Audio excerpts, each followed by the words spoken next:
오늘 말씀의 제목은 새로운 살길, 새롭고 산 길입니다. 예수께서 예수가 이제 피 흘려 죽으심으로 그 피를 힘입어서 성소에 들어갈 담력을 얻었다. 오늘 본문 19절에서 말씀하고 있습니다. 하나님은 성소에 계신 거룩한 분인데 그 거룩하신 하나님 안에 들어가서 하나님과 영원히 사귀며 또 교제하며 영원토록 사는 것이 우리의 소망이고 또 신앙입니다. 성막에 들어갈 때는 항상 성막들을 통과하고 그 다음에 성소에 들어가고 또 지성소에 들어갑니다. 반드시 뜰과 성소를 지나서 지성소로 이렇게 들어가게 되는 것이죠. 오늘 본문 19절에 나오는 성소는 지성소를 말합니다.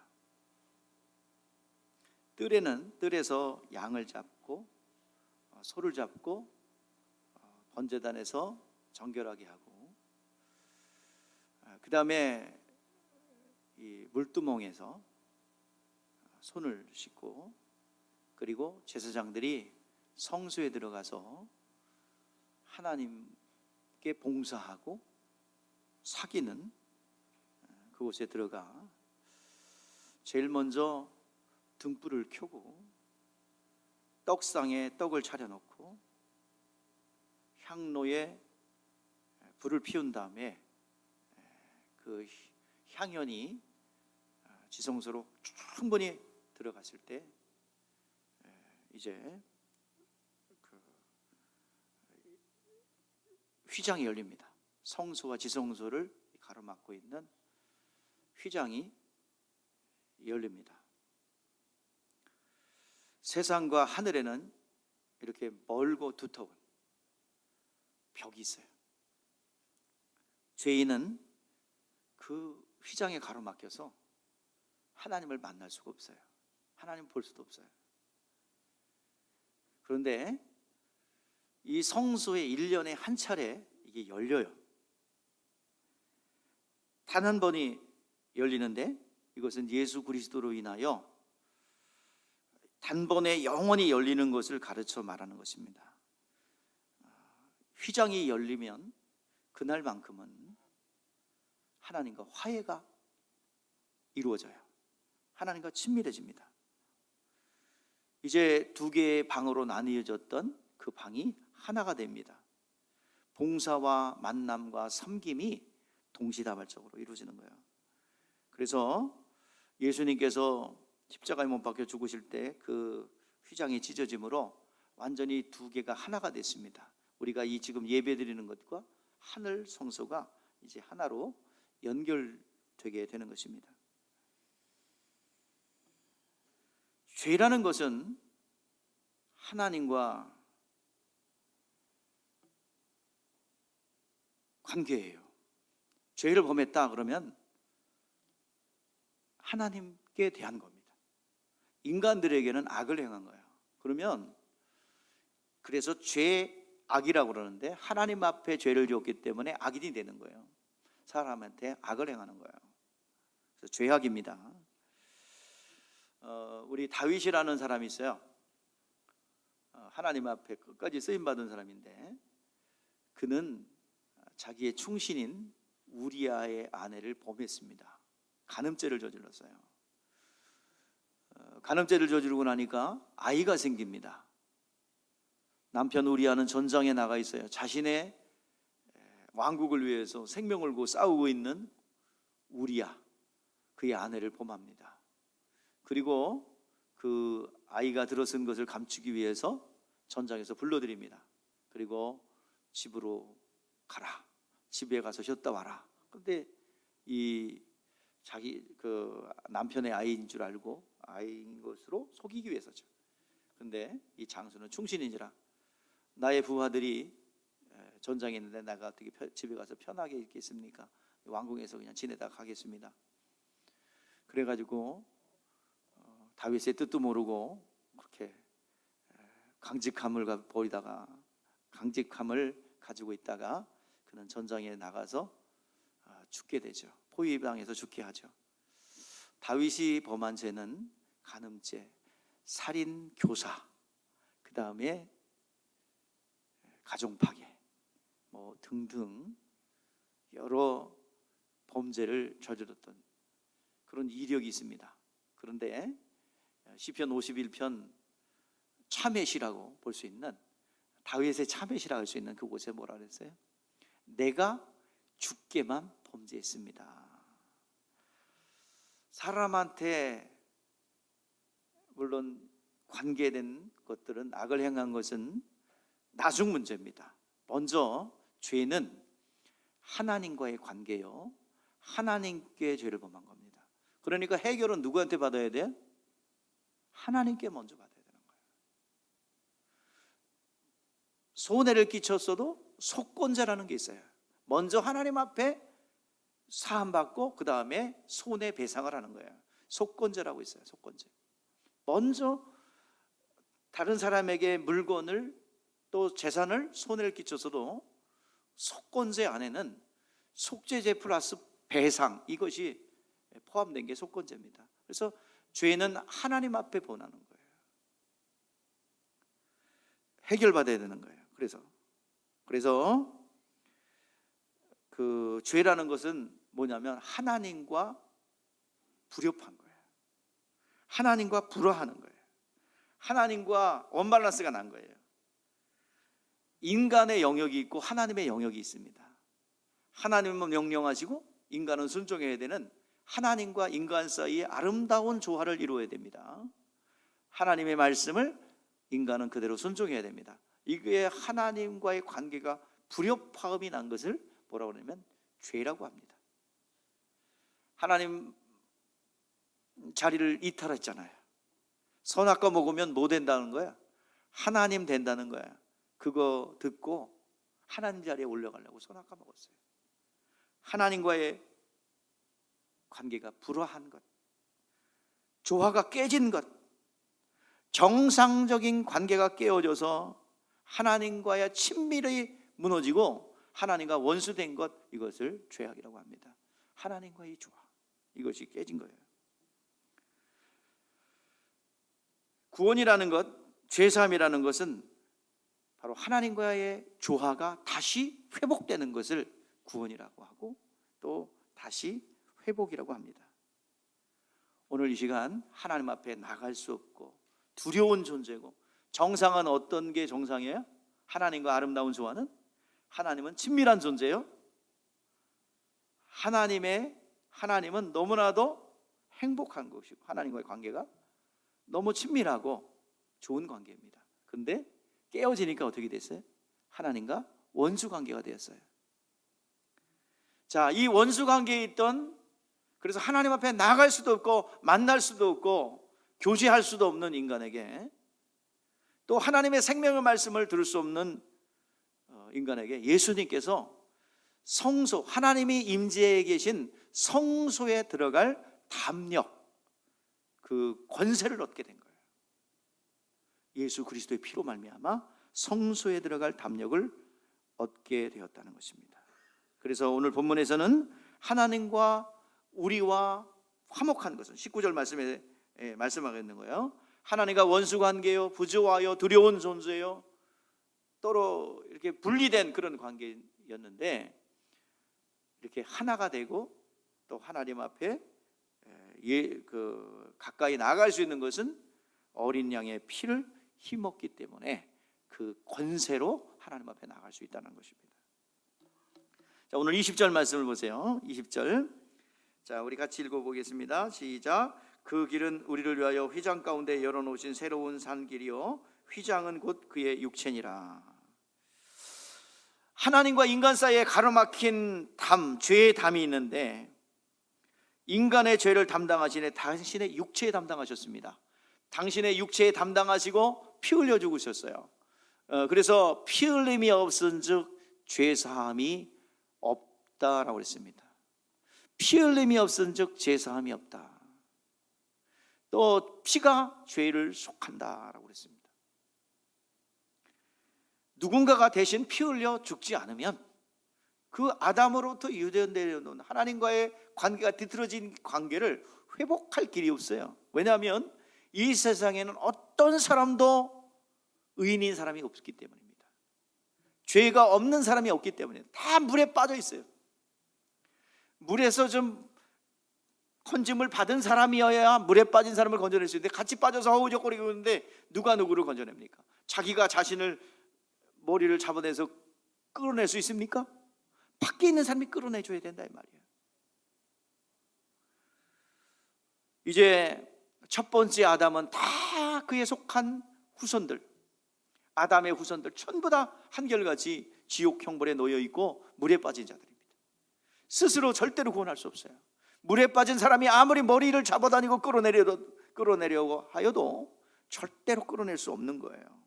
그런데 우리와 똑같은 사람으로 오셨어요. 두 번째 아담으로 오신 예수께서 이 땅에 사람으로 오셨어요. 그리고 우리의 죄를 다 짊어지시고 채찍에 맞으시고 피 흘려 죽으심으로 우리의 모든 죄를 대속해 주셨습니다. 주님은 말씀이 육신이 된 거예요. 우리는 뭐가 육신이 됐어요? 흙이 육신이 됐어요. 우리의 육신은 재료가 흙이에요. 그런데 예수님의 육신은 뭐예요? 재료가? 말씀이 육신이 되어 우리 가운데 거하심에, 예수님의 육체로 우리의 영혼의 문제를 담당하셨습니다. 예수님의 육신은 아담이고 두 번째 아담이고 우리의 우리는 영혼이 아담이에요. 근데 그 아담은 죽었어요. 기능이 정지됐어요. 이제 더 이상 하나님과의 관계가 더 이상 관계되지 않아요. 그런데 하나님은 예수님의 육체를 죄로 정하셨다고 말씀하고 있습니다. 로마서 8장 3절에서 그 말씀하고 있어요. 우리 다 같이 중요한 구절이기 때문에 읽어보겠습니다. 율법이 육신으로 말미암아 연약하여 할 수 없는 그것을 하나님은 하시나니 곧 죄로 말미암아 자기 아들을 죄 있는 육신의 모양으로 보내어 육신의 죄를 정하사. 뭐요? 하나님 아버지께서 육신을 입고 보내셨고 그 육신을 뭐예요? 죄로 정했다 이 말이에요. 그래서 여러분 휘장을 예수님의 육신이라고 그러고 인간의 죄라고도 하는 거예요. 하나님께서 이 예수님의 육신에다 뭘 얹어놨어요? 인간의 죄를 담당하도록 얹어놨어요. 그래서 예수님의 육체를 아담의 죄로 정하셨기 때문에 예수께서 그의 육체로 첫 아담의 영혼의 죄를 담당하셨습니다. 자, 그래서 예수님은 속사람도 영혼도 죄가 없지만 예수님이 어떻게 죽으셨죠? 사형언도를 받으셨죠? 자, 그 대제사장 가야바 법정으로 갔습니다. 안나스와 가야바가 예수님을 끌어다가 정죄를 했어요. 자, 죄목은 뭡니까? 육신을 가진 그가 뭐라는 거예요? 하나님의 아들이라는 거예요. 율법으로 비추어 보면 육신을 가지고 있는 자가 하나님인 게 없어요. 육신을 가진 자가 하나님의 아들이 될 수 없어요. 그러니까 육신을 가진 예수가 하나님의 아들이라니 이것은 뭐예요? 신성모독이죠. 그래서 율법의 기준으로 보면 예수님은 뭐가 죄예요? 육신을 가진 자가 하나님의 아들이라고 그런 거 죄예요. 그 정죄에 의해서 십자가의 사형언도를 받았어요. 근데 율법 가야바 법정은 사람을 실질적으로 사형언도를 내렸어도 사람은 죽일 수 없어요. 생명을 끊을 수 있는 것은 뭐예요? 빌라도 법정이에요. 로마 법정이에요. 그래서 로마 법정, 빌라도 법정으로 끌고 갔어요. 피에 손 안 묻히고 자기가 죽이기 위해서 빌라도 법정으로 끌고 가서 사형언도를 받아내는 것입니다. 빌라도가 죄가 없는 줄 알았어요. 저들이 모함하고 종교적 문제인 것, 종교적 왕이라는 선언이라는 걸 다 알았어요. 그래서 죽이지 않으려고 어떻게든지 살려내려고 그랬지만 결국 그들이 협박하죠. 너 만약에 사형 언도 내리면 가야바에게 가이사 황제에게 반란을 일으키는 거야. 그러니까 너 사형 언도 내려야 돼. 압력에 의해서 사형 언도를 내릴 수밖에 없었죠. 자, 그런데 예수님은 육체는 율법의 정죄에 의해서 인류의 죄를 짊어지고 하나님이 정하셨죠. 육신의 모든 인류의 죄를 지게 했다. 육신이 지게 했다. 그 인류의 죄를 짊어지시고 육체의 예법인 율법의 정죄에 의해서 죽으셨어요. 그렇지만 예수님의 영혼은 죄가 없어요. 자, 그런데 영혼엔 죄가 없기 때문에 이제 예수님께서 다시 살아나셨어요. 자, 죽으시기 전에 어떻게 하셨어요? 내 영혼을 아버지 손에 의탁합니다. 영혼의 죄가 없기 때문에 아버지 손에 의탁합니다 라고 의탁을 했고, 이제 그 의탁할 뿐만 아니라 저들의 죄를 용서하여 주시옵소서. 그리고 십자가에서 다 이루었다라고 선언합니다. 뭐예요? 인류의 죄를 짊어지고 죽으실 때 다 이루었다 선언하시는 거예요. 그런데 하나님 아버지께서는 죄 없는 예수를 다시 살리셨습니다. 3일 만에 부활하셨어요. 죄값으로 사망으로 예수님께서 죽으신 것은 당신의 죄 때문에 죽은 것이 아니라 아담의 죄를 짊어지고 죽은 거예요. 뭐에 의해서? 율법의 정죄에 의해서 법대로 죽으셨어요. 신성모독죄라는 죄목으로 죽으셨어요.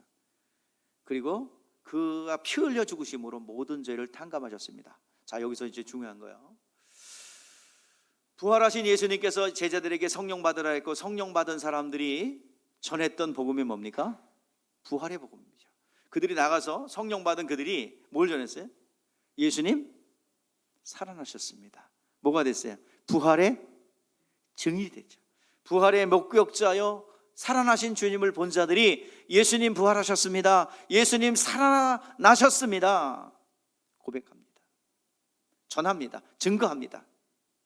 그것을 듣고 사람들이 가슴이 뜨거워져요. 근데 여기서 예수님 죽으셨습니다, 예수님 다시 살아나셨습니다, 이 말은 예수님은 의인입니다라는 고백이에요. 선언이에요. 의인과 죄인은 같이 있을 수 없고, 바로 의인은 무덤에 머물러 있을 수 없습니다. 죽진 않아요. 그래서 구약은 의인이 어디 있나? 의인아 와라. 근데 이 세상에 의인은 있어요, 없어요? 없어요. 단 하나도 없어요. 의인은 누구밖에 없어요? 죽지 않으시고 영원하신 분 누구? 예수님밖에 없지요. 그러니까 구약의 많은 사람들은 누굴 찾았어요? 의인, 죽지 않는 그분, 영원하신 그분. 그런데 그분은 없어요. 그래서 성경에 뭐라고 그래서 의에 대라 하면 내가 아버지께로 가므로 너희가 다시는 나를 보지 못하며 그랬어요. 오직 의인은 누구밖에 없어요? 예수밖에 없어요. 그러면 예수님 다시 살아나셨습니다, 예수님 다시 부활하셨습니다, 그 의미는 뭐예요? 예수님은 뭐가 없습니다? 죄가 없으신 분입니다. 예수님은 의인이십니다라는 고백이에요. 근데 여기서 중요한 메시지가 있어요. 자, 처음에 예수를 뭐라고 고백합니까? 예수를 하나님의 아들이라고 고백하죠. 곧 그분은 하나님이란 뜻이죠. 자, 하나님은 죄가 있어요, 없어요? 없어요. 1점에 거룩한 분이에요. 그러니까 예수는 하나님이십니다, 하나님의 아들이십니다, 그분은 의인이십니다, 죄가 없으신 분입니다. 그런데 그분이 어떻게 됐어요? 그 당시에 삼심제도가 있어 2명 이상의 증인이 없으면 판결을 내리지 않는, 어디에 죽으셨어요? 십자가의 빌라도 법정의 판결에 의해서 죽었어요. 그것을 보니 죄가 있나 보다, 무슨 죄가 있나 보다 오해를 합니다. 그러니까 십자가 달려 죽은 거 보니 죄가 있네요. 죄가 있는 줄 알고 많은 사람들이 오해했습니다. 아이고, 우린 몰랐지만 착한 일만 행하시고 의로운 일만 행하셨는 줄 알지만 죄가 있었구만. 그 십자가의 언도를 받고 십자가의 형벌을 받아 죽고 난 다음에 사람들은 오해를 합니다. 죄가 있었구만, 죄인이구만. 그런데 예수님 뭐 했어요? 예수님 어떻게 하셨어요? 부활하셨어요. 증인들에 의해서 증거를 했습니다. 그러니까 뭐야? 예수님은 죄가 없으십니다, 의인이십니다, 우리의 구원자이십니다라는 고백이거든요. 자, 그러면 죄 없는 하나님의 아들이 죄 있는 사람처럼 왜 죽으셨느냐 이거예요. 처참하게 십자가에 죽으셨느냐 이 말이에요. 그러니까 그들이 전하는 건 뭐예요? 그 죽음은 당신의 죄 때문에 죽은 것이 아니라 우리를 위하여 대속한 대속적 죽음이라는 선언이에요. 그러니까 예수님 부활하셨습니다. 그 말은 뭐예요? 예수님 죄 없는 분이 우리의 죄를 대속하기 위해서 우리의 죄를 짊어지고 죽으셨습니다. 그런데 그분은 부활하셨습니다. 그분은 의인이십니다. 그분을 영접하시죠. 부활의 증거를 하게 되는 것입니다.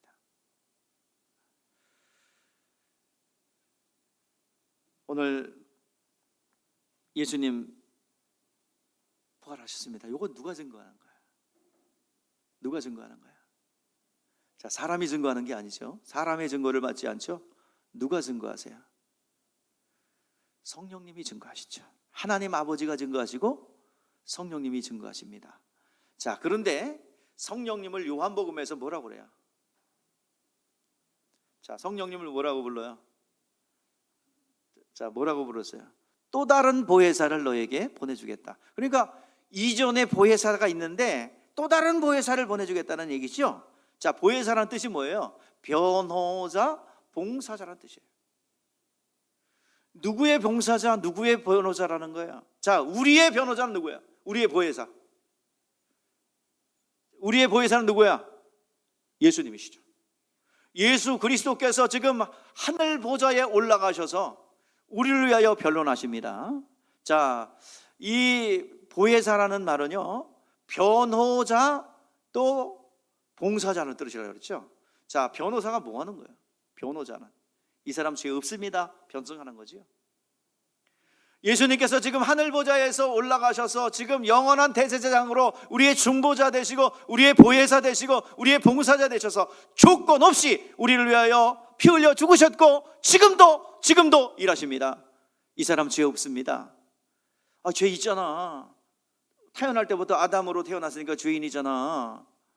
또 이 세상 사는 동안에 한두 가지 죄야 저거? 어떡할 거야? 자, 율법의 정죄가 있죠. 그때 예수님께서 어떻게 해요? 내가 저를 위하여 죽었나이다. 내가 저를 위하여 채찍에 맞았나이다. 내가 저들의 가난을 짊어지고 내가 가난케 되었습니다. 지금도 우리의 변호자가 되시고 우리의 봉사자. 근데 우리의 봉사자께서는 우리에게 뭐 상급을 받아야 안 받아? 우리의 사례를 받아야 안 받아요? 무료불론. 그래, 봉사자예요. 그러면 성령님은 우리의 변호자, 우리의 봉사자가 아니라 누구의 변호자예요? 예수 그리스도의 변호자, 예수 그리스도의 봉사자입니다. 그런데 성령 받은 증인들을 도구로 삼아서 지금 변론하고 계시는 거예요. 자, 주님의 변호자가 되고 주님의 봉사자가 되기 위해서는 성령 받아야 됩니다. 성령 충만해야 됩니다. 성령만이 전도자가 되실 수 있고 증인이 될 수 있고 성령만이 예수 그리스도를 전할 수 있는 도구가 되는 거예요. 그래서 성령 받지 않고는 절대로 우리 증인 될 수 없고 전도자는 될 수 있어요. 그러나 증인은 될 수 없어요. 성경에서 말하는 것은 증인, 본 것을, 경험한 것을 전하는 거예요. 오늘 시간 성령께서 예수 그리스도의 변호자 되시고 봉사자 되십니다. 그래서 이제 죄인들은 그 부활에, 그러면 아니, 예수 부활하셨습니다. 예수 살아나셨습니다. 이걸 전하는 것이 무슨 명예가 있고 무슨 영예가 있는가? 왜 이것을 자꾸 전하라고 하는가? 하나님께서 왜 이것을 자꾸 전하여 영광을 돌리라고 하는가? 여러분, 하나님이 가장 기뻐하시는 게 뭐야? 자, 누구를 가장 기뻐해요? 여러분, 뭔가 잘해가지고 할 생각 하지 마요. 하나님 명령에 예수의 이름으로 시키는 거 순종하면 되지, 내가 뭘 잘 보여가 종교적 행위를 잘해서 하나님 앞에 사랑받으려고 그러지 마세요. 자, 하나님의 사랑을 받는 비결은 단 하나입니다. 성경에 신구약을 막론하고 내가 기뻐한다, 사랑한다 하는 구절이 딱 두 군데 나오는데, 예수님이 세례 받으시고 옛사람은 장사 지내고 올라올 때 이는 내 사랑하는 자요 내 기뻐하는 자라. 변형산에서 선포합니다. 이는 내 사랑하는 자요 기뻐하는 자라. 이제는 저의 말을 들으라. 그럼 성경에서 하나님이 기쁨이 되고 하나님의 사랑이 되는 것이 어디예요? 예수 그리스도죠. 그러면 하나님이 가장 사랑하고 하나님의 관심이 있는 것이 어디예요? 예수 그리스도입니다. 예수 그리스도의 이름을 모신 여러분의 영혼이에요. 하나님 가장 기뻐하십니다. 오늘 찬양했죠. 그가 너로 인하여 뭔가 잘해서가 아니라니까. 그냥 하나님이 기뻐하시는 예수 이름을 소유한 것 자체가 기쁨이고, 예수 그리스도의 말씀에 순종하게 노라고 의지적 결단하는 것이 하나님의 기쁨이고, 더욱더 기쁨이 되는 것은 그 기뻐하시는 하나님의 아들이 인자로 말씀에 순종하여 오셨고, 그리고 죽기까지 복종하였어요. 그리고 3일 만에 어떻게 하셨어요? 누가 세우셨어요? 스스로 일어난 것이 아니라 하나님 아버지께서 다시 살리셨습니다. 자, 그것은 아들의 순종의 결과예요. 그러므로 이 부활하신 이 부활의 공로가, 부활의 능력이 모든 이들에게 전파되고 아들의 능력들이 나타나기를 원하는 것입니다. 그리고 그들도, 그 불신자들도, 하나님과 원수된 자들도 예수 그리스도의 부활의 능력을 힘입어 그 발 아래 엎드려 예수는 나의 구원자이십니다, 예수님은 하나님의 아들이십니다 라고 고백하는 것을 하나님이 기뻐하시는 거예요. 그래서 오늘 이 시간 하나님이 가장 기뻐하시는 분 예수 그리스도요, 예수 그리스도를 소유하는 것이고, 그리고 예수의 부활의 능력을 모든 이 세상의 만물들이, 그리고 모든 하나님을 투영하는 모든 만물들이 그것을 나타내기를 원하고 영광받기를 원하시는 거예요. 오늘 시간 부활의 능력 하나님께서 전하는 것 하나님이 기뻐하시는 줄 믿습니다. 예수 그리스도의 부활의 능력을 소유하기를 원하시는 거예요. 자, 그래서 오늘 20절 말씀해 보니까 예수 그리스도께서 우리의 죄를 짊어지시고 십자가에 자신의 몸을 찢으셨습니다. 그 휘장이 위로부터 아래로 쫙 갈라짐으로 두 개의 방이었던 것이 하나가 되었고, 지금 이 교회 생활과 하늘 나라가 그대로 연결되어 있고, 우리가 행하는 모든 것들이 그대로 상급으로 연결되는 것입니다. 그래서 우리가 하나님의 기쁨으로 기뻐하고 하나님의 행복으로 하나님의 사랑 안에 거하기 위해서는 예수 이름을 소유하고 그의 부활의 능력을 나타내서 모든 이들로 하여금 예수의 발 아래 무릎 꿇게 하는 것, 이것이 하나님의 기쁨이 되는 줄 믿습니다. 자, 21절 말씀해 보니까 또 하나님의 집 다스리는 큰 제사장이 계심에 그랬습니다. 자, 큰 제사장이 누구예요? 대제사장. 하늘에 지금 하늘 보좌에 계신 하나님의 집, 영원한 나라를 다스리는 큰 제사장이 있는데 그게 누구예요? 영원한 대제사장 되신 예수 그리스도입니다. 자, 히브리서 5장부터 10장까지 그 제사장에 대한 기록이 나오는데요. 자, 5장부터 우리가 보겠습니다. 여러분들 주보에 그 기재란에 기재가 되어 있는데, 자, 5절 6절 한번 우리 같이 읽어보면서 보겠어요. 자, 시작. 또한 이와 같이 그리스도께서 대제장 되심도 스스로 영광을 취하심이 아니요 오직 말씀하신 이가 그에게 이르되 너는 내 아들이니 내가 오늘 너를 낳았다 하셨고, 또한 이와 같이 다른 데서 말씀하시되 내가 영원히 멜기세덱의 반태를 따르는 제사장이라 하였으니. 자, 예수님은 어디를 따라왔어요? 제사장인데, 제사장은 대제사장인데 어디에 반차? 멜기세덱. 그러니까 예수님이 제사장 되심은 이 땅에서 사람이 세운 것이 아니라 누가 세웠다는 얘기예요? 하나님 아버지가 세운 대제사장이라는 말이에요. 이 세상의 제사장은, 아론의 후손의 제사장은 사람이 세운 것이지만 영원한 대제사장 멜기세덱의 반차를 따르는 하나님이 세우신 제사장이라는 거죠. 자, 히브리서 7장 3절 또 14, 17절 3절, 17절, 14절, 17절 보세요. 시작. 아버지도 없고 어머니도 없고 족보도 없고 시작한 날도 없고 생명도 끝도 없는 하나님의 아들 닮아서 항상 제사장으로 있느니라. 언제나 제사장이었고요. 자, 14절, 17절 시작. 우리 주께서 유다로부터 나신 것이 분명하도다. 이 지파에는 모세가 제사장들에 관하여 말한 것이 하나도 없고 멜기세덱과 같은 별다른 제사장이 일어난 것을 보니 더욱 분명하도다. 그는 육신에 속한 한 계명의 법을 따르지 아니하고 오직 불멸의 성령의 능력을 따라 되었으니 증언하기를 내가 영원히 멜기세덱의 반차를 따르는 제사장이라 하였도다. 멜기세덱은 항상 제사장이요, 사람이 세운 제사장은 죽기 때문에 해마다 제사장이 바뀌었어요. 그러나 예수는 항상 뭐로 있어요? 죽지 않고 변하지 않고 항상 제사장으로 있다는 거예요. 예수님은 항상 제사장으로 있는 분이다. 하나님이 세우신 분이다. 항상 제사장으로 계신 분이다. 자, 지금도 계시세요. 지금도 앞으로도 계속 쭉 영원히 대제사장으로 계실 거예요. 자, 세 번째 7절 히브리서 7장 26절 27절 시작. 이러한 대제사장은 우리에게 합당하니 거룩하고 악이 없고 더러움이 없고 죄인에게 떠나 계시고 하늘보다 높이 되신지라. 그는 저 제사장들이 먼저 자기의 죄를 위하고 다음에 백성의 죄를 위하여 날마다 제사를 드리는 것 같이 할 필요가 없으니 이는 그가 단번에 자기를 드려 이루셨습니다. 자, 옛날에 율법 아래서의 제사는 뭐예요? 계속 이제 그 번제물을 드리는데 자기도 죄인이야. 그 구약의 대제사장 자기도 죄인이야. 그래서 서로 자기도 정결하게 하고 그 다음에 백성들의 죄를 속죄했지만 예수님은 죄가 없으시기 때문에 자신을 위하여 속죄할 필요가 없다는 것입니다. 그래서 세상 제사장들과 다른 분이다. 자, 네 번째입니다. 네 번째 히브리서 8장 4절 5절. 자, 시작. 예수께서 드리는 만일 땅에 계셨더라면 제사장이 되지 아니하셨을 것이니 이는 율법을 따라 예물을 드리는 제사장이 있음이라. 그들이 섬기는 것은 하늘에 있는 것의 모형과 그림자라. 모세가 장막을 지으려 할 때에 지시하심을 얻은 것 같으니 이르시되 산과 모든 것은 산에서 보이던 본을 따라 지으려 하셨느니라. 자, 땅에 있는 제사장은 모형 안에서 제사를 드렸지만 예수께서는 하늘 성전 실상에서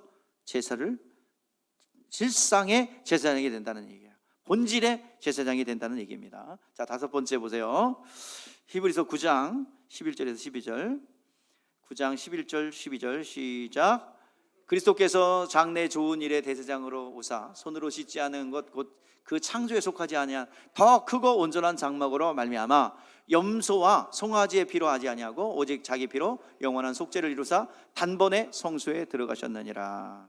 자, 영원한 제사장은 짐승의 피가 아니고 그리스도 자신이 직접 자신의 피를 가지고 어디에도 창조에 속하지 아니한 영원한 성전, 하나님의 성전, 하늘에 들어가 있단 말이에요.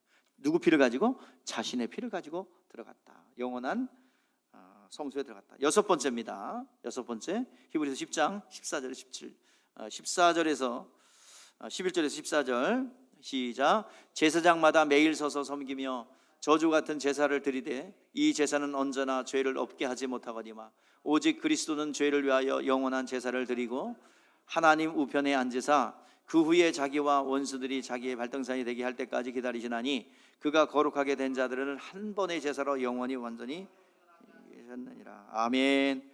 자, 이 말씀은 뭐예요? 땅에 속한 제사장은 백성의 1년만 효력이 있지만 1년 이상 효력이 없습니다. 그러나 예수 그리스도는 단번에 영원히 제사를 드림으로 영원하게 온전하게 효력이 있는 거예요. 영원한 효력이 있는 거예요. 자, 오늘 일곱 번째 오늘 본문입니다. 21절 다 같이 한번 읽어보세요. 시작. 또 하나님의 집 다스리는 큰 제사장이 계심에. 하늘을 다스리는 큰 제사장이 계시다고 그랬어요. 그러므로 우리는 사람과 상대할 필요가 없이 하나님의 제사장이 직접 상대하는 자가 된 거야. 직접 우리는 나갑니다. 사람 중보자를 세울 필요 없어요. 그래서 제사장은 죄를 맡은 자이기 때문에 죄를 맡은 자가 죽어버리면 효력이 없습니다마는 하늘 성소를 다스리는 영원한 제사장과 상대하기 때문에 영원히 죽지 않기 때문에 우리의 속죄는 영원한 것이다. 우리의 속죄도 영원하고 우리와 하나님과의 화해도 영원하다. 예수 이름 갖고 나가면 영원한 화해가 있다는 것입니다. 자, 영원전부터 태초부터 계신 하나님께서 인자로 이 땅에 오셔서 하나님이 오셔서 멜기세덱 반석을 쫓는 대제사장이 되어집니다. 하나님의 일을 맡음을 받은 그 하늘 성소에 들어갔습니다. 자, 그 하나님께서는요, 하늘 성소에 들어가서 대제사장으로 들어가서 교회의 머리가 되시고 인간과 하나님 사이를 중보하는 중보자 역할을 감당하게 됩니다. 자, 그런데 하나님의 마음은 뭐예요? 이 중보자 대신 예수 그리스도를 통해서 모든 사람이 구원을 받으며 진리를 아는 데 이르기를 원한다. 하나님은 한 분이시요 또 하나님과 사람 사이의 중보자도 한 분이시니 사람이신 그리스도다. 이제 그리스도만이 인간의 중보자가 되시는데, 자, 하나님의 마음은 뭐예요? 모든 사람이 구원받고 진리를 아는 데 이르기를 원하지만, 다 되는 게 아니라 그렇게 원하지만 예수 안에 들어온 자들만 구원받습니다. 또 하나님의 능력은 모든 사람이 죽음에서 모든 자들을 죽음에서 일으킬 능력이 있지만 예수 믿는 자만 살릴 수 있습니다. 예수 믿는 자는 넉넉히 살릴 능력이 있습니다. 이제 하나님이 인간을 바라보고 인간이 하나님을 바라볼 때 어떤 필터와 같이 안경과 같이 보는 게 있어요. 자, 우리는 예수를 볼 때 인자로 보죠. 근데 그 안에 누구를 발견해야 돼요? 하나님 되심을 발견해야 됩니다. 또 하나님이 볼 때 누굴 봐요? 죄인을 보는 게 아니라 뭘 봐요? 의인을 보죠. 그래서 우리는 누구 안에 들어가야 숨어 있어야 됩니까? 아무리 극악무도한 죄인을 할지라도 하나님은 누구의 필터를 갖고 봐요? 예수라는 필터를 갖고 보는 거예요. 안경을 보는 거예요. 빨간 안경 쓰면 빨갛게 보이고, 그 있었죠. 어머니 라면이 노래요. 안경 벗어. 그 안경. 노란 안경 쓰면 노랗게 보이고 빨간 안경. 그래서 하나님께서는 우리 인간들을 볼 때 예수 그리스도라는 안경을 쓰고 봐요. 우리도 하나님 볼 때 그런 거예요. 그러면 하나님의 입장에서 볼 때 누구만 보여? 의인만 보죠. 죄가 없으신 의인만 보여. 그러면 우리는 예수 그리스도 안에 들어가야 사는 거예요. 만약에 이 필터를 딱 빼버리면 어떻게 해요? 뭐가 보일까? 죄가 보이죠. 그러면 어떻게 돼요? 지옥 형벌 당해야 됩니다. 오늘도 예수 그리스도, 중보자 대신 예수 그리스도 안에 들어가는 것이 우리가 사는 길입니다. 자, 그래서 우리는 예수만 바라보고 우리 중보자 대신 우리의 중보자는 예수밖에 없습니다. 그렇기 때문에 교회의 머리가 되시고 그 머리가 되신 그분이 우리의 모든 삶에 귀를 기울이고 있다는 것입니다. 자, 그래서 그러면 예수님은 하나님이 우리에게 가까이 오시는데 어떻게 오시나? 성령으로 오신다 이 말이에요. 자, 그래서 22절 보세요. 자, 생략하고 22장 우리 22절 보세요. 시작. 우리가 마음의 뿌림을 받아 약한 짐부터 벗어나서 물론 맑은 물로 씻음 받았느니 참 마음은 온전. 참 마음과 온전한 마음으로 우리가 그리스도 안에서 변화가 있었다 이 말이에요. 그렇기 때문에 참 마음과 믿음을 가지고 하나님께 나아가자 그랬는데 어떻게 나아가는 겁니까? 나간다는 게 뭐예요? 하나님 앞에 나아간다는 게 뭐예요? 기도도 하나님 앞에 나가는 것이고 예배도 하나님 앞에 나가는 것입니다. 그래서 그 하나님 앞에 나아가서 친밀함을 유지하는 거예요. 여러분들, 하나님과 친밀함이 우리가 회복되었다고 한다면 이 기도 시간 외에 가장 하나님 앞에 가까이 있는 시간이요, 이 예배 시간입니다. 그 이상 없어요. 하나님과 가장 가까이서 볼 수 있는 그런 시간이 주일 예배입니다. 거기서 기도할 때 응답이 빠르고 거기서 응답받은 것을 말씀을 듣고 결단할 때 빠른 거예요. 이 이상 없어요. 여러분들 산에 올라가면 가까워질 것 같아요? 아니요. 바로 예배의 이 주일 예배의 말씀 현장, 또 주일 예배의 회개의 현장, 찬양과 경배 현장이 가장 가까운 시간입니다. 그러니까 하나님 앞에 더 가까이 참 마음과 온전한 믿음으로 하나님 앞에 기도와 예배로 나오라 라고 말씀하고 있습니다. 자, 23절입니다. 23절 시작.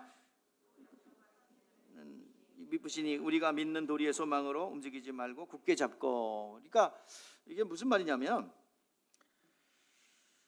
하나님은 약속하신 이는 미쁘시다 그랬어요. 약속하신 이는 믿을만하다 이 말입니다. 미쁘시다는 말은 믿을만하다. 그러니까 우리가 믿는 도리의 소망을 움직이지 말고 굳게 잡으라 말이에요. 그래서 우리의 믿음의 소망이 무엇이냐? 부활입니다. 예수님께서, 부활하신 예수님께서 다시 오신다 하신 것처럼 우리는 첫 번째 부활에 참여하여 부활하신 주님과 다시 만나는 거예요. 근데 그 나라의 소망을 가진 자들은 믿음의 도리의 소망을 놓치지 말고, 나에게 주신 이 부활의 소망을 놓치지 말고 굳게 잡아라 말이야. 나는 좀 늙었으니까 네가 그냥 이렇게 양보하지 말고 굳게 잡아라 라는 말입니다. 자, 24절 보세요. 자, 24절 같이 읽어요. 시작. 서로 돌아봐 사랑과 선행과 격려를 하며 그랬어요. 자, 예수 믿지 않는 이 세상을 향해서 사랑하라라는 말씀은요, 복음을 전하는 것입니다. 형제를 위하여 목숨을 버리면 더 큰 사랑이 없다고 했어요. 목숨을 버리지 않는 것은 사랑을 안 하는 것이다 이 말이에요. 그런데 우리는 이미 죽었기 때문에 내줄 목숨이 없어요. 우리 다 죽었어. 그러면 뭐예요? 그리스도의 사랑을 나누어 주는 것은 뭐예요? 그분을 위해서, 우리 인류를 위해서 죽어주신 분을 소개해 주는 것이 사랑입니다. 예수님께서 명령하신 것처럼 내가 너희를 사랑한 것 같이 너희도 서로 사랑하라. 이 말은 내가 죽어준 것처럼 너희들 죽어줘라. 근데 우리는 죽을 목숨이 없잖아요. 그래서 진정한 사랑을, 솔직하고 정직한 사랑의 실천은 내가 너를 위해서 죽어줄게가 아니라 뭐예요? 나를 위해서 죽어주신 분을 소개해 주는 겁니다. 그것이 바로 뭐라고 그래요? 전도라고 그랬죠. 여러분, 사랑이라는 것, 사랑의 실천이라는 것은 떡 나눠주고 뭐 나눠주고 옷 나눠주고 뭐 이렇게 구제를 베푸는 거, 이걸 사랑이라고 생각하는데 그건 일부예요. 진정한 사랑은 뭐예요? 예수 그리스도를 소개하여 믿게 하는 거예요. 이게 진정한 주님이 베풀어진 사랑입니다. 그것을 여러분 전달해 주시기를 바랍니다. 그러면 우리끼리는 어떻게 하느냐? 예수 믿어서 구원받은 우리끼리는 어떻게 사랑을 실천하는 거냐? 자, 갈라디아서 6장 1절 2절입니다. 우리 같이 읽어보세요. 시작. 형제들아, 사람이 무슨 범죄한 일이 드러나거든 신령한 너희는 온유한 심정으로 그런 자를 받잡고 너 자신을 살펴 너도 시험 받을까 두려워하라. 너희가 짐을 서로 지라. 그리하여 그리스도의 법을 완성하라. 그리스도의 법은 사랑의 법이에요. 이 법은 서로 짐을 지는 거예요. 이 교회 공동체는 유기체입니다. 유기체인데 살아있어요. 그러면 그 유기체 살아있는 기능에는 손톱도 있고 발톱도 있고 눈썹도 있고. 여러분, 눈썹 필요 없으니까 밀어버릴까? 밀어버리고 문신해? 눈썹이 왜 필요 있어요? 가만히 보면 눈썹 문신인 분들이 몇 분 계시더라고요. 나는 별로 관심이 없는데. 그래서 저도 문신해라고 해서 뭔 문신을 해? 그랬더니 이렇게 하라고 그래. 이거 하면 제가 인상이 좋아질래나? 더 좋아지면 안 돼. 자, 근데 이 눈썹이 왜 필요해요? 땀 흘릴 때 막는 거예요.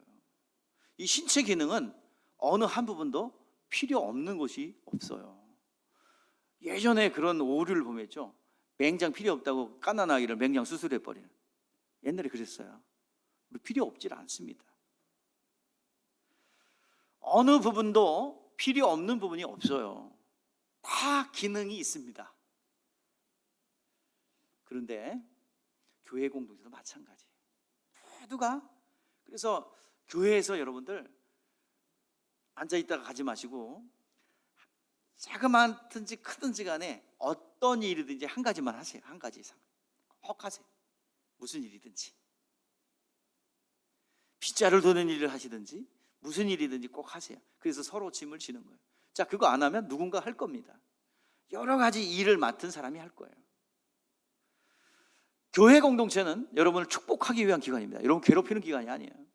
여러분 잃어버렸던 모든 땅에 기름진 것, 신령한 것, 만물을 충만케 하는 충만이 이 교회에 있습니다. 영적인 것, 물적인 것 다 할 것 없이. 그래서 하나님께서 마중물과 같이 남겨놓은 것이 교회 봉사예요. 그래서 서로 짐을 지라는 거예요. 거룩한 유기체를 우리에게 맡겨주셨는데 이것을 어떤 형태든지 간에 꾸미고 아끼고 거기에 축복이 있습니다. 여러분, 봉사한 거 헛되지 않아요. 제가 뭐 이 얘기를 다 할 수는 없지만 지난주 심야기도 때 얘기했어요. 지난주에 우리 이제 박사 논문 인터뷰 때문에 제가 우리 교회에 찾아온 분을 만났습니다. 다 인터뷰 끝나고 그 교회 원로 목사님 딸에 대한 얘기를 들었어요. 일평생 주님께서 주님께 봉사했던 그 몇 명 안 되는 교회에 자신의 재산을 다 털어서 교회를 짓고 몇 명 안 되는 10명도 안 되는 그 성도들을 섬기고 그 자녀가 복을 받았는데 지금 증권회사를 운영하고 있대요. 뭐라고 그랬는데 모르겠어 어딘지. 근데 자산이 40조래요. 40조. 그러면서 쭉 과정을 설명하는데 근데 진짜 하나님의 사람들, 부유한 사람들 많아요. 4조도 아니고 40조예요 자산. 근데 이 얘기를 들어보면 다 얘기를 못해. 궁금하면 개인적으로 찾아오든지 그 철야 기도회 때 했던 거를 뭐 듣든지 하세요. 그 지방대 나와가지고 그 올라가서 그 과정을 보니까 정말 하나님이 하셨다. 하나님 축복할 수밖에 없다. 여러분들, 축복은 하나님이 하시는 거야. 하나님 앞에 서려고 그래야지 푼돈 몇 푼 갖고 아웅다웅하지 말라 이 말이야. 크게 놀아. 당장 자판기 뽑듯이 이거 뽑아서 빼먹는 것처럼 그러지 말고 좀 사람들이 널리 볼 수 있고 넓고 멀리 볼 수 있어야지. 그 푼돈 몇 푼 해가지고 그래요. 여러분들, 인간의 노력으로는 푼돈으로 먹고 살 수 있어요. 해 아래에서 수고하고 땀 흘려 먹고 살 수 있어요. 그러나 40조는 못 벌어 여러분들. 죽었다 깨어나도. 그건 하나님이 세워줘야 됩니다. 은사적으로 임해야 되는 거예요. 하나님이 축복해야 되는 거예요. 그 정도는. 심으십시오. 섬기십시오. 한 가지 이상 봉사하세요. 거기에 축복이 있습니다. 갑자기 돈 얘기하니까 갑자기 눈이 동그라져 가지고 지금 다들 정신을 차리려고 그러는데, 여러분, 그렇게 하다 보면 하나님이 쓰시는 거예요. 오늘 여러분들 사랑의 짐을 서로 지고 또 억울함이 있고 범죄 있으면 서로 용납하고, 교회는 정죄하는 것이 아니라 이 공동체 안에서 서로 용납하고 끌어주는 거예요. 누가 시험 들 만한 요소가 있는 사람도 있으면 중보기도 하고 사랑으로 품어주고, 이것이 교회 공동체의 사랑의 실천입니다. 우리가 세상 떠날 때 마지막 인상을 남겨놓을 겁니다. 마지막 떠날 때 그때 여러분 인상이 그대로 하늘나라에 연결됐다는 사실이에요. 연결돼 있다는 사실입니다. 왜? 천사가 데리고 올라갈 건데요. 어떤 모습일까요? 어떤 이미지를 놓고 갈 겁니까? 분명히 성경에서 말하고 있어요. 형제에게 원망드릴 말을 있거든 예물을 두고 가서 화해하라. 해가 지도록 그 원망의 관계를 두지 말라라고 말씀하고 있고요.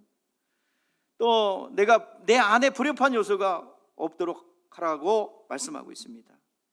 그리고 영혼을 죽이지 못하고 육신만 죽일 수 있는 자를 두려워하지 말고 영혼도 지옥불에 보낼 수 있는 하나님을 두려워하라. 하나님 앞에 서 있으라 이 말이에요. 마지막 그 모습이 여러분 그대로 수용되어 있는 모습입니다. 여러분, 이 세상의 모습과 하늘의 모습 그대로 투영되어 있다는 것을 아시고 천사들이 영접하여 믿음 있는 자를 영접해야 되는 것입니다. 자, 25절 다 같이 합독해 볼게요. 시작. 모이기를 패하는 어떤 사람들과 습관같이 하지 말고 오직 권하여 그날 가까움으로 더욱 그리하자. 모이기를 패하는 사람들의 습관과 같이 하지 말라라고 말씀하고 있습니다. 마지막 때가 되면 예배드리기 굉장히 어렵습니다. 예배드리는 것이 점점 힘들고 점점 예배가 없어지고 있는 실정이에요. 저녁 예배는 거의 다 없어요. 왜 없어요? 주일날 저녁 예배 왜 없어졌죠? 그랬더니 교인들의 편리를 위해서. 진짜 나도 무슨 행사 있고 그러고 일찍 이렇게 들어가서 뒤집어 있으면 되게 편하대고 그 습관되면 안 돼요. 근데 영적으로는 피폐해. 그래서 저녁 때 막 뜨겁게 기도하고 그러면 영은 사는데 몸은 약간 피곤한 것 같아도 영은 살아있어요.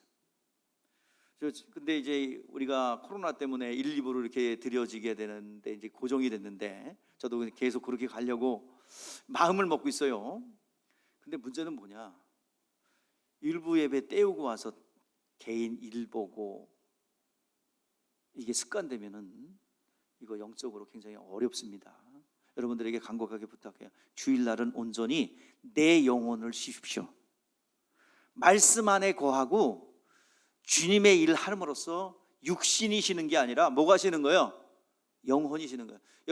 여러분의 속사람 영혼이 얼마나 잘못된 정보와 그리고 어둠의 권세의 공격으로 생각이 오염되고 생각이 피폐해집니까? 근데 오늘 하루만큼은 내 영혼을 위해서 봉사하고 내 영혼을 위해서 말씀을 묵상하고 셀 모임을 하고 내 영혼을 위해서 좀 드리는 시간이 좀 있었으면 좋겠어요. 때우고 어디 가지 말고 한두 번이야 바쁜 일 있으면 그럴 수 있어요. 근데 이게 습관돼 갖고 아예 일정을 잡네. 온전하게 드리라 이 말이야. 이 주일날을 때우고 가서 뭐 하려고 그러지 말고 하나님이 다 보고 있어요. 축복은 하나님이 하는 거예요. 몇 푼돈 벌으려고 하지 말란 말이에요. 푼돈 벌려고. 하나님이 축복해야 천문학적 재정을 소유하는 거예요. 하나님이 허락해야 되는 거예요. 여러분, 이 예배가 그냥 형식상인 것 같습니까? 영의 예배를 드리지 않기 때문에 때우고 가려고 그러는 거예요. 우리가 찬양할 때 천사가 화답합니다. 우리가 말씀의 결단을 할 때 하나님의 군대들이 움직여요. 천사와 찬송과 말씀을 통해서 계속 주고받고 교제하는 거예요. 그러면서 하나님의 역사가 나타나는 거예요. 여러분의 실다리처럼 엉켜있는 영적인 일들이 해결된다 이 말이에요. 그냥 와서 앉아있고 꾸벅꾸벅 졸다 있으면 의미 없지만 하나님을 찬양하고 경배하고 찬양할 때 힘있게 찬양하고 말이에요. 또 마음을 다해서 찬양하고 말씀을 통해서 들을 때 아이고 설교 잘한다 듣는 게 아니라 아이고 되게 길다 듣는 게 아니라 그 말씀을 듣고 내가 잘못됐구나 교정하는 거예요. 교정. 하나님 내가 교정합니다. 순간순간 수술 받고 생각을 바꾸고 오염된 거 생각을 바꾸면 하나님 받아요. 봉헌할 때 받아. 예배 시간이 다 그렇다 이 말이에요. 교정하는 거예요. 근데 얼마나 많은 잘못된 정보들이 우리 들어와서 우리를 오염시켰습니까? 다시 한번 여러분에게 권고합니다. 경고가 아니라 권고합니다. 온전히 이 주일 예배를 드리십시오. 그리고 모이기를 패하지 말고 자꾸 모이기를 더 갖기를 바랍니다. 마지막 때가 되면 세상 신은요 실질적으로 더 강도가 강해지지 않습니까? 여러분 코로나 갖고 지금 얼마나 장난쳐서 재미 봤어. 어둠의 세력들이 모이기를 완전히 패해버리네. 문자 메시지 보내고 교회 오지 마세요. 코로나 걸리면 위험해요. 오지 마세요. 카톡 뿅 카톡. 그래도 또 안 와. 나 같으면 내가 만약에 평신도라면 나 갑니다. 왜 예배를 안 하셔요 목사님? 그럴 거예요. 예배가 뭔지를 모르기 때문에 그렇게 쉽게 문 닫는 거야. 목숨 걸고 지켜야 될 거. 정면 돌파해야 됩니다. 지금 앞으로 더 큰 일들이 벌어지고 아마 지금 이곳에 총칼 들고 나와서 그런 사회가 안 오리라는 보장은 없어요. 총칼 들고 와서 예수 믿을래 안 믿을래. 인류의 역사 속에서 항상 자유가 있던 건 아니야. 자유가 있다가 없어지기도 하고 없다가 있기도 하고 계속 그런 업다운이 있어요. 우리나라가 종교의 자유가 박탈된 나라도 될 수 있습니다. 근데 서서히 깨구리 넣고 우리듯이 우려되고 있으니까 여러분들 못 느끼지? 나는 심각하게 봐요.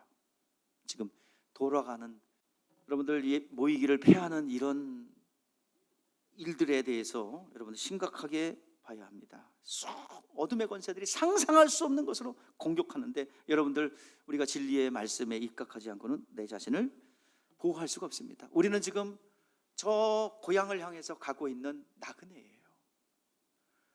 고향을 향하여 가는 순례자입니다. 내 자신은 내가 지키면서 가야 됩니다. 어찌 보면은 연어, 생선 연어요. 연어가 이제 태어난 곳에서 나가가지고 수년 동안 그 대해에서 자랍니다. 그리고 이제 다시 자기가 태어난 곳으로 올라와요. 자, 올라올 땐 숱한 어려움이 있습니다. 곰이 와서 뜯어먹기도 하고, 또 낚시꾼이 낚시도 하기도 하고, 또 여러 가지 위험에 도사리고 있어요. 그 거슬러 올라와요. 그래서 다 올라올 때쯤 되면 어떻게 될까요? 비늘도 다 벗겨지고, 또 지느러미도 다 달아 빠지고, 거의 힘이 기진맥진해서 그 고향에, 자기가 태어난 곳에 딱 도착해서 알을 낳고 생명을 낳고 죽어요. 이게 연어예요. 이와 같이 우리가 태어난 곳, 우리가 있어야 될, 우리 영혼이 가야 될 곳이 어디예요? 저 하늘나라죠. 그곳에 가야 되는데 우리에게도 힘들고 지친 일들이 많아. 우리를 지켜줄 곳이 없어. 그래서 상처 입고 쪄들고 피피하고 정말 그 고통스러워요. 그러나 그곳에 가야 돼. 우리가 비봉열린교회라는 이 로컬 처치에 탑승해서 지금 가고 있어요. 저도 여러분들이 그냥 가만히 덜렁덜렁 다니는 것 같지만 힘이 고민이 많은 사람이에요. 이 시대를 향해서 여러분들이 이렇게 못 느끼는 걸 제가 느끼기 때문에 그렇습니다. 제가 여기서 선포하는 거 괜히 여러분들 그냥 허황된 무식한 용감한 선포가 아니에요. 다 갖고 얘기합니다. 저는 학자적으로 무슨 변증하고 구체적으로 할 능력은 부족합니다. 그렇지만 알아요. 분별력은 있어요. 그래서 이 시대가 어떻게 잘못되게 가고 있고 어디가 고장났고 이건 알고 있습니다. 자, 이러한 고통 속에서 우리가 항해를 해야 되는데, 우리를 보호해주고 우리를 지켜줄 그 새롭고 산 길은 어디 있을까? 우리의 믿음과 가지고 있는 믿음과 신앙을 잘 보존하여 이제 궁극적인 장소에 도달하려면 우리의 피난처는 어디인가? 우리의 살 길인 피난처는 어디인가? 바로 예수 그리스도입니다. 도피성입니다. 우리의 도피성, 우리의 피난처는 어디입니까? 우리의 새롭고 살 길은 어디입니까? 바로 도피성. 도피성은 누가 들어가요? 죄인, 오살한 자, 실수로 사람을 죽인 자가 들어가서 생명을 보존하는 것이 도피성입니다. 사람을 실수로 죽였으면 살고 싶으면 빨리 뛰어야 돼요. 도피성으로 해가 지기 전에 도달해야 됩니다. 피해 보수자가 따라와서 자기를 죽이려고 그래요. 그때 달려가야 됩니다. 자, 이 땅에 도피성이 있어요. 이 땅의 도피성은 바로 다른 것이 아니라, 이 땅에 어떤 것도 나를 위로해주고 나를 받아줄 때가 없습니다. 부모가요? 자식이요? 부모 한두 번은 아이고 내 새끼야 보살펴 줄 수 있죠. 똑같은 일 반복하면 되게 나중에 짜증나는 거예요. 밤낮으로 와서 엄마 아빠 해봐요. 그 부모도 받아줄 자가 아니야. 사실 자기가 아파봐요. 무슨 누구 여러분 의지하려는 이 세상의 의지처 결국 상처밖에 받을 수 없어요. 누구가 의지처입니까? 누가 도피성이에요? 받아줄 자가 없어요. 그러면 그냥 죽냐? 아니다 이 말이에요. 우리를 용납해 주시는 우리의 도피성, 우리가 피해야 될 곳, 그것이 바로 어디냐? 예수 그리스도의 말씀, 진리의 말씀이 우리의 도피성이요 방주입니다. 그 안에 들어가서 보호를 받으시고 하나님의 천군 천사와 하나님의 군대들이 보호하는 여러분 되시기를 바랍니다. 말씀 안에 거하여 도피성 방주에 들어가시기를 주의 이름으로 축복합니다. 기도하겠습니다.